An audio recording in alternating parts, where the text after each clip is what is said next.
Students, today in our 11th physics class, this is the lesson kinematics and the session is number 5. In this session, we are going to learn about the projectile motion and horizontal projection. Under this projectile motion, we are going to learn about the projectile under angular projection, time of flight and horizontal range. Let's move to the lessons for today. Students, the first one we are going to see is projectile motion. What do you mean by projectile? Let me explain. Projectile is any object that once projected or dropped continues in motion by its own inertia. This is meant by the projectile. In Tamil we used to say it as eriporul. Here in our lesson we are going to learn about the motion of the projectile. You can see in this picture a ball is thrown from here, or a football is kicked from here and it travels to a maximum height, then reaches the ground. This effect is due to the gravity of the earth. Okay, this is the horizontal motion and this is the maximum height reached by the ball. So with this explanations, let's see the meaning or the definition of the projectile motion. When an object is thrown in the air with some initial velocity and then allowed to move under the action of gravity alone, the object is known as projectile. The path followed by the particle is called its trajectory. Let's see some examples for this projectile motion. First example is an object dropped from window of a moving train. We usually do, is it? Then a bullet fired from a rifle. Third one, a ball thrown in any direction. Fourth one, a javelin or shot put thrown by an athlete. Fifth one, a jet of water issuing from a hole near the bottom of a water tank. These are all the examples of projectile motion.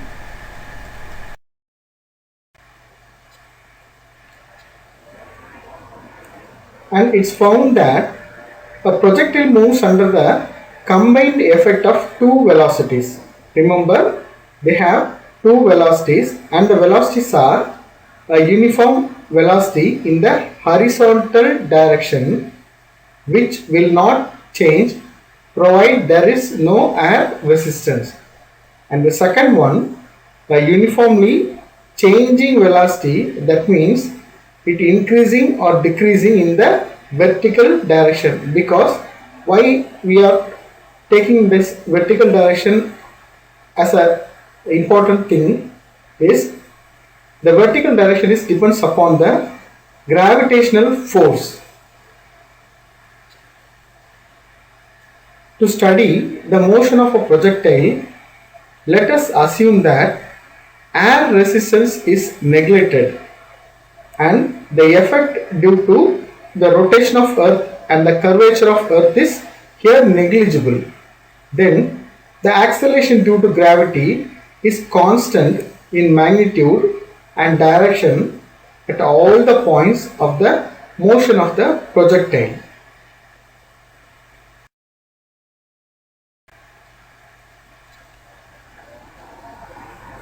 Now we are going to see the projectile in horizontal projection.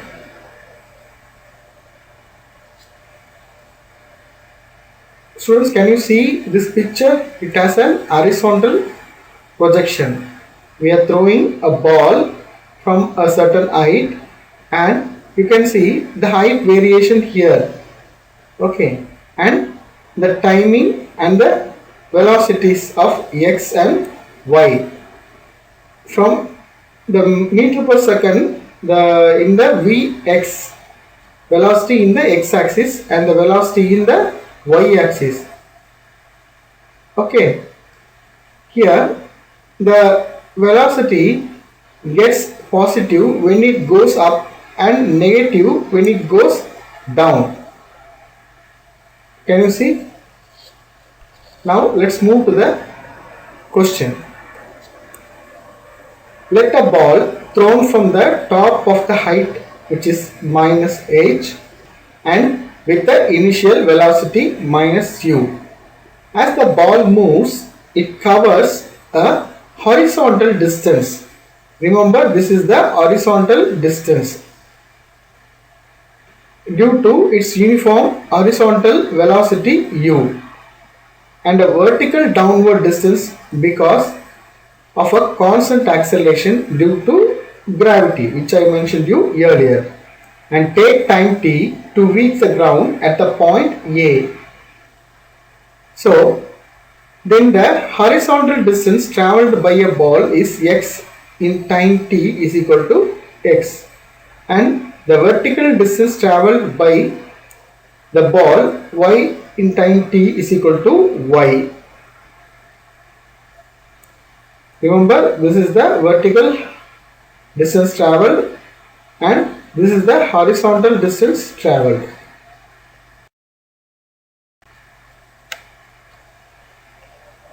Now, motion along horizontal direction.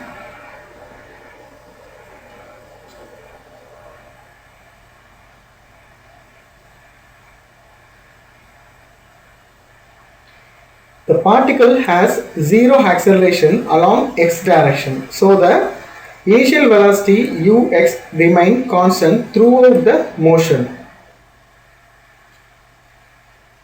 The distance travelled by the projectile at the time t is given by the equation which you know already, using the equation of motion, x equal to uxt plus 1 by 2 at square. Here this is the initial velocity and this is the time and this is the acceleration with respect to the time. Since the acceleration is 0 along the x direction because there is no acceleration in the horizontal direction, so if you put a equal to 0 in this equation, then the equation becomes x is equal to ux into t, because instead of 0 it becomes 0.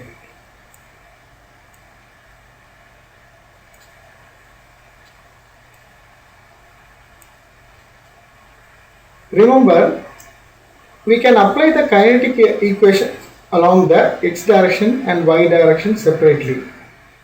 Since this is two-dimensional motion, the velocity will have both horizontal component u and the vertical component u y.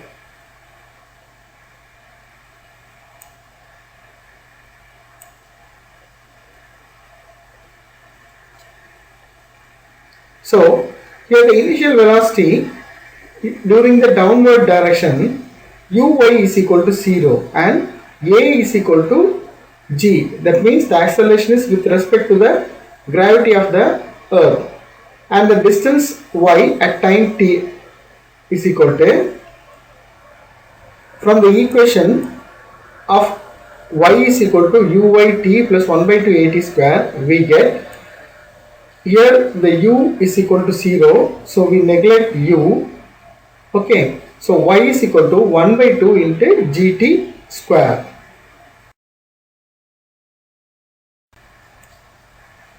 And substituting the value of t from the equation 1 in equation 2, we have y is equal to 1 by 2 g into x square by ux square, and which we can write as g into 2ux square into x square, or you can put y equal to x square, taking this g by 2ux square as k, and this is the equation number 3, and the k is equal to g by 2ux square is a constant, and this equation y is equal to kx square is called the equation of a parabola.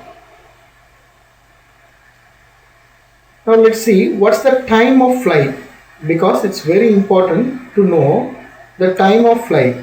Let us consider the example of a tower and a projectile which we saw in the slides earlier. Let h be the height of the tower, let t be the time taken by the projectile to hit the ground, and after being thrown horizontally from the tower, the time taken for the projectile to complete its trajectory, as I mentioned earlier, trajectory or a time taken by the projectile to hit the ground is called the time of flight. Okay, so time taken by the projectile to hit the ground is called time of flight. So as we know, Sy is equal to uyt plus 1 by 2 at square for vertical motion. Here Sy is equal to height, right, and t is equal to capital T, and uy is equal to 0. The initial vertical velocity is 0. Then we have h is equal to 1 by 2 gt square, or t is equal to, this is the time of flight, t is equal to root of 2h by g. Can you remember, if you take this t here and if you take this g by h, then 2 up in this left hand side, then 2h by g, and if you take the square root from the right side, then it becomes the root of 2h by g. See, thus the time of flight for projectile motion depends upon the height of the tower, but is independent of the horizontal velocity of projection. Now let's see the horizontal range.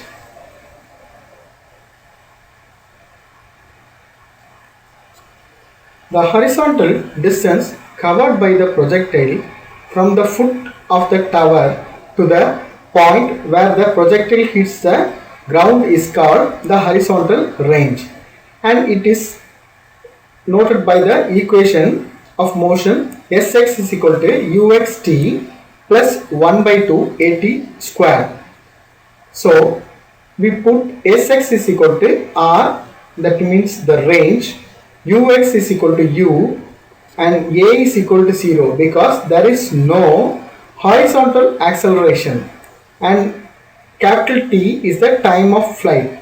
When we substitute all these values of Sx, ux, a and t in this equation, then we get the horizontal range r is equal to u into capital T, because when you put a is equal to 0 here, this equation becomes, this set becomes totally 0.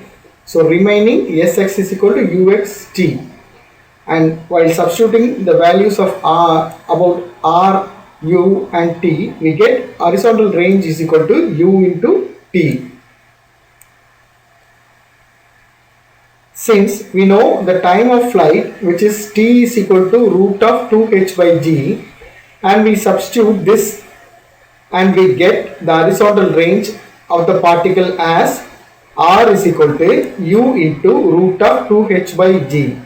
Remember, this above equation implies that the range r is directly proportional to the initial velocity u and inversely proportional to the acceleration due to gravity g.